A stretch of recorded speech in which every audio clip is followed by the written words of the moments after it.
Hello and welcome to Class 1, the Job Search.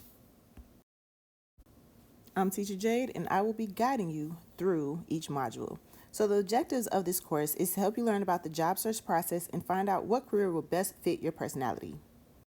You'll have to figure out what type of job you want, and one way to do that is through job searches. You can look for jobs on online job boards and apps. Some of them that we're going to discuss during this course: Indeed, Snag a Job, or LinkedIn. You want to make sure that you filter the jobs by location, type in your interests to help you find a good match. Also, set up job alerts to get notified when new opportunities are posted.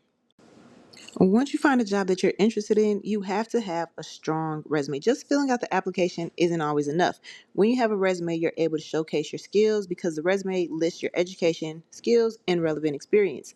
You're also able to highlight your strengths and any extracurricular activities or volunteer work that you've had. You always want to make sure you proofread your resume for any spelling or grammar errors. That is why you will be submitting it to me so that you can get as much feedback as possible before you actually utilize it.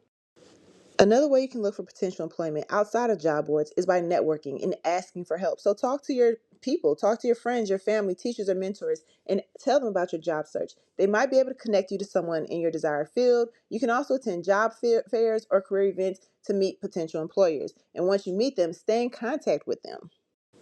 Now, just connecting with someone doesn't mean that you're going to get the job, but you want to stay in touch. So follow up and stay persistent. After interviews or job applications or even speaking with someone, send a thank you email to express your interest. Don't get discouraged by rejections. It happens. Keep on applying and improving your skills. You can always do a follow up 30 days later because maybe the person they hired wasn't a good fit and now they're trying to hire again, and you are the one who's being persistent. So that increases your chances of finding the right job.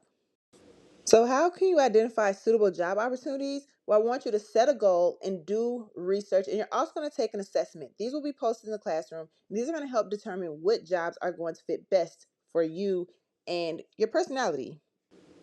The assignments for this module: you're going to complete a job search and you're going to track your searches. You're going to take a career and personality assessment, find out what career fits your personality, and then you're going to set your goals. There's also a writing task. You can use this worksheet to track your progress, and this is just so that you don't apply for the same jobs more than once.